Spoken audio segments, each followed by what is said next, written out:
There is a silence before the strike, a suspended moment where the world narrows down to a single point of focus. This is the void. It is not empty, it is full of potential. It is the space where life and death dance upon the edge of a razor.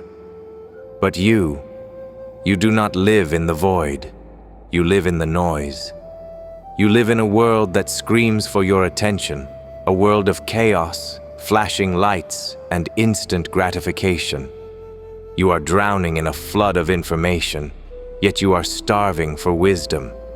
You are told that success is a lightning strike, a sudden lottery of fate that blesses the lucky and ignores the disciplined. This is a lie. The mountain does not rise in a day.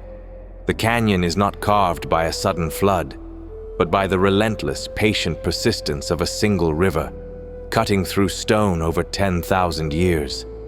You seek a transformation. You seek to slay the demons that haunt your potential, the procrastination, the fear, the weakness that whispers in your ear when the room is quiet. But you make the mistake of the novice swordsman. You look for the one great technique, the secret scroll, the single massive swing that will sever the head of your enemy in one motion. You look for the explosion. But the way of the warrior, the Bushido, is not a path of explosions. It is a path of accumulation. It is the philosophy of Kaizen, constant, unending, relentless improvement. It is the understanding that the ocean is made of drops and the master is made of moments. Before we walk this path further, you must anchor yourself in the truth of your own existence. The sword is merely cold steel until it is held by a hand with purpose. So, I place this first seed of challenge upon your spirit, a weight you must carry as we ascend. Are you a warrior sharpening your blade for a battle you have chosen? Or are you a victim waiting for the world to decide your fate? Hold that answer. Do not speak it. Let it burn in your chest. To conquer the demon, you must first understand where it lives.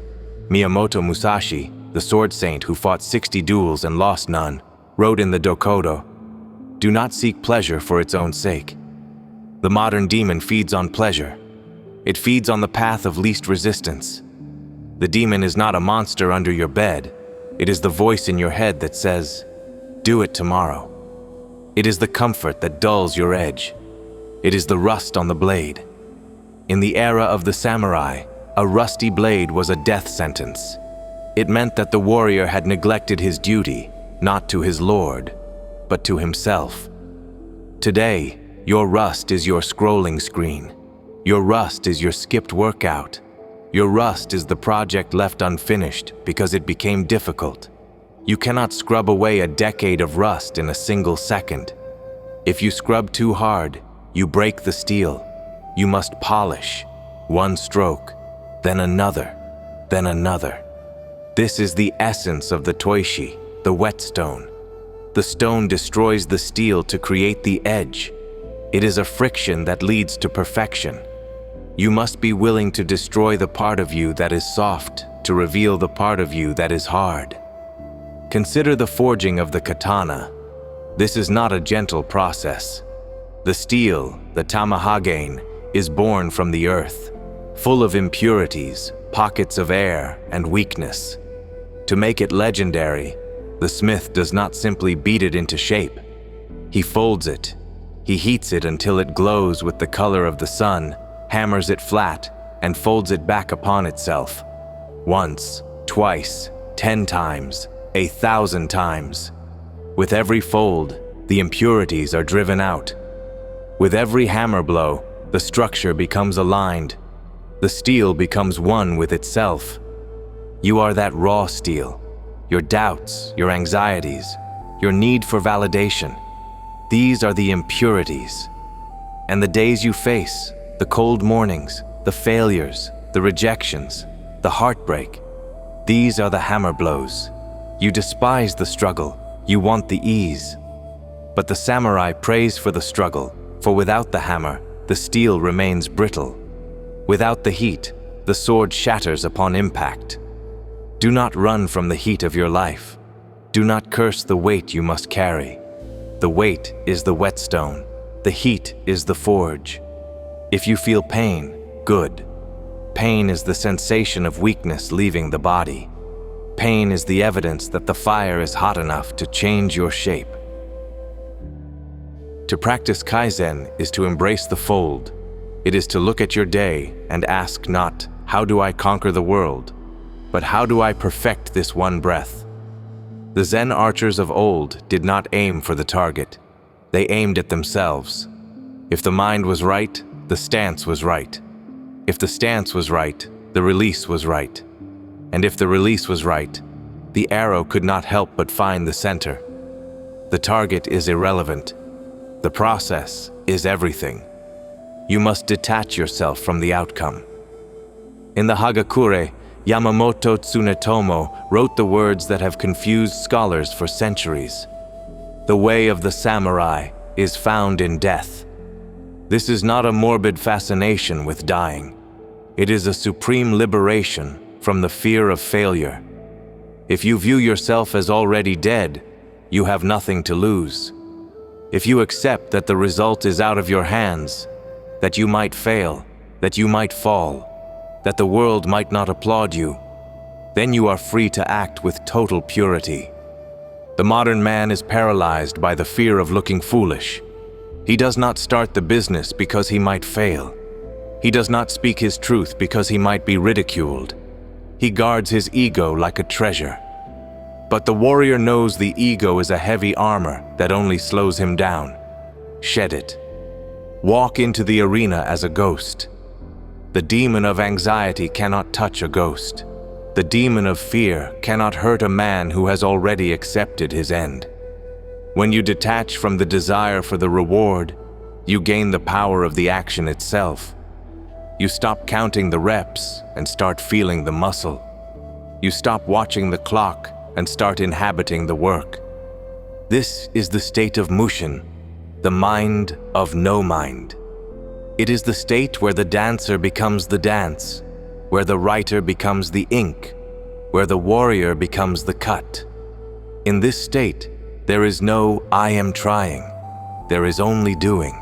And in the doing, piece by piece, the demon is starved. It dies not from a spectacular battle, but from neglect. You simply become too busy engaging with reality to entertain your delusions. But be warned, the demon is cunning. It is a shapeshifter. When it sees you working, when it sees you folding the steel of your soul, it will change its tactics. It will not try to stop you with fear. It will try to stop you with pride. It will tell you that you have done enough. It will tell you that you are better than the others because you woke up early once. It will whisper, "Rest now, you have earned it." This is the most dangerous cut of all. Yagyu Munenori, in The Sword and the Mind, taught that the greatest enemy is the delusion of one's own competence. To think you have arrived is to stop moving. And in the natural world, to stop moving is to die. To counter this arrogance, you must cultivate the eyes of the observer. You must become the hawk circling high above the mountain, watching the mouse that is your own ego scurry in the grass. This requires the discipline of solitude. In the modern world, you are never alone. You are tethered to the hive mind, constantly fed the thoughts, fears, and vanities of millions of others through the black mirror in your pocket. You have forgotten the sound of your own blood rushing in your ears. You have forgotten who you are when no one is watching. The samurai valued solitude not because they hated people, but because in silence, the truth is amplified.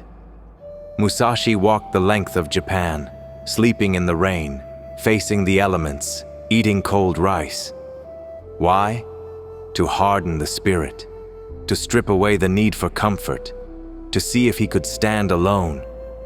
You must find your own solitude. You must carve out a space in the chaos where you can face the mirror without flinching. It is in this silence that you reconnect with your ikigai, your reason for being.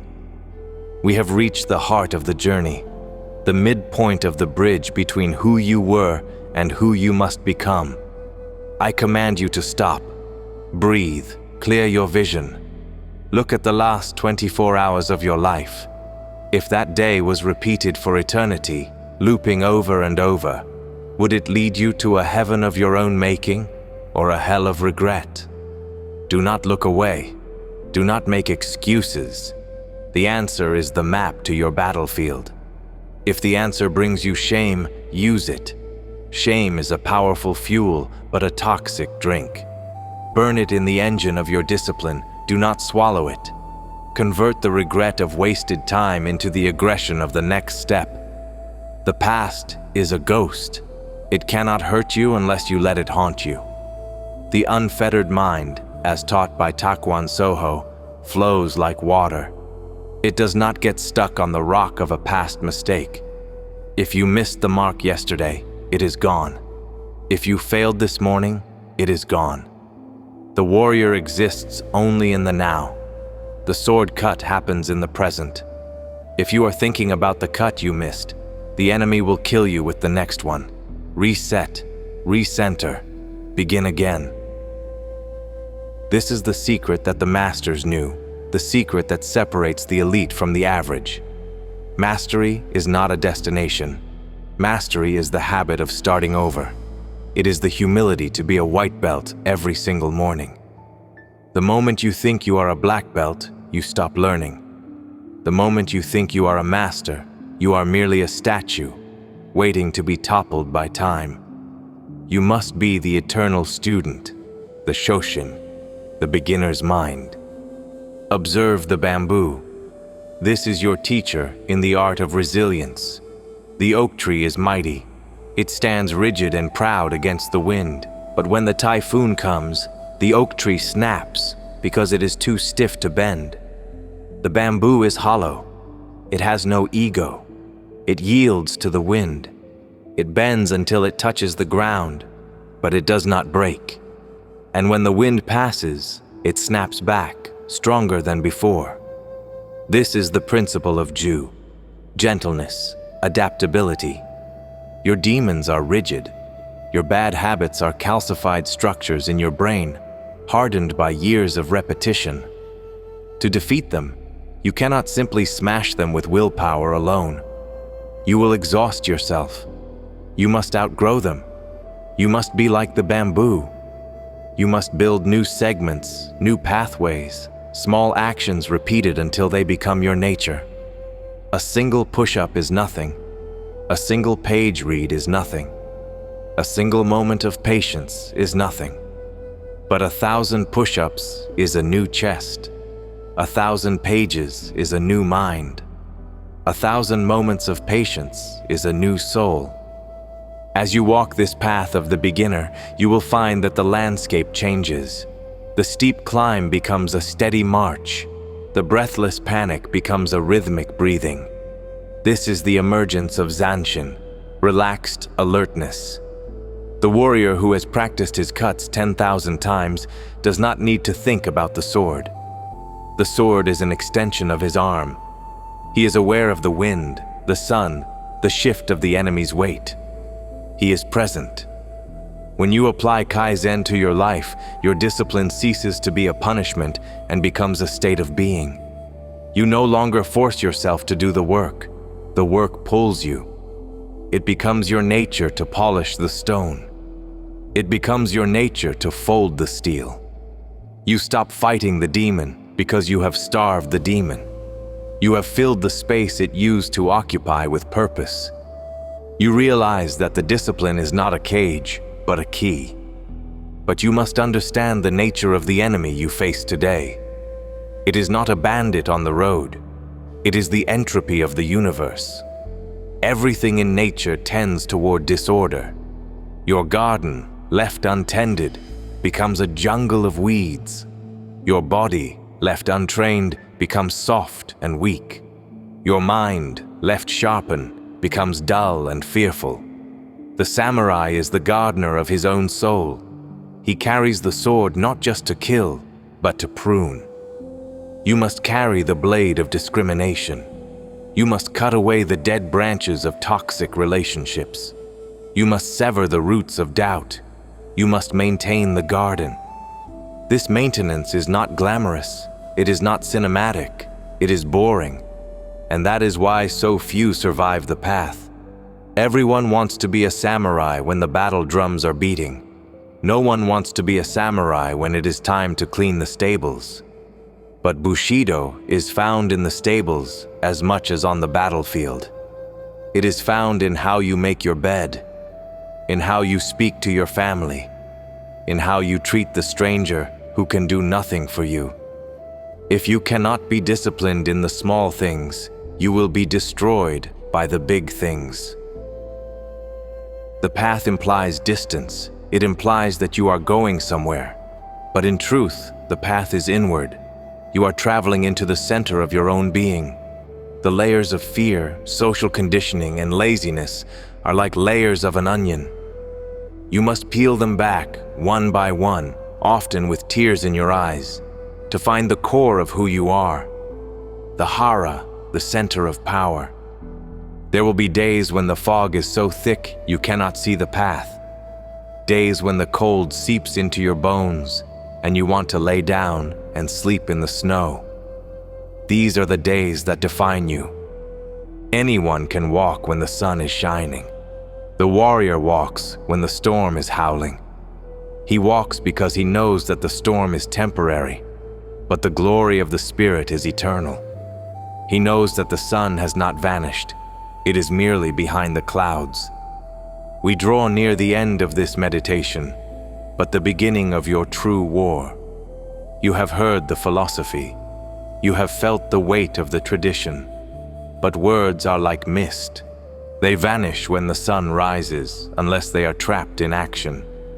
The ink of the scholars is useless without the blood of the practitioners.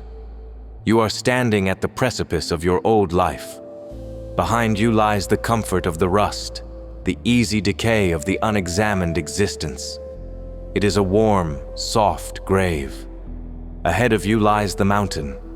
It is cold. It is steep. It is lonely.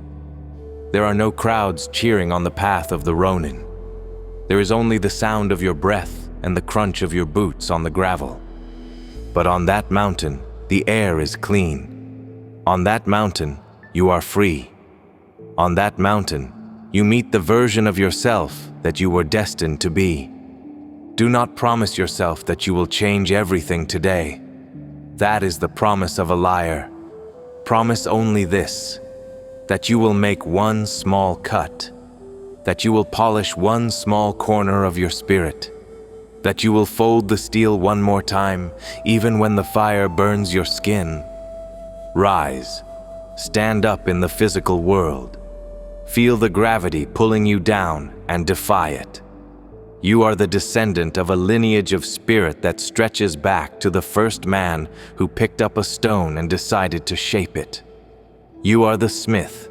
You are the sword. You are the master. The scabbard is empty. The blade is in your hand. The silence is over. When the last echo of this voice fades, and you are left in the silence of your own room, ask yourself this final thing. Will the version of you that sleeps tonight be stronger than the version that woke up this morning? Or will you let the day defeat you? Walk the path. Cut the rust. Conquer yourself.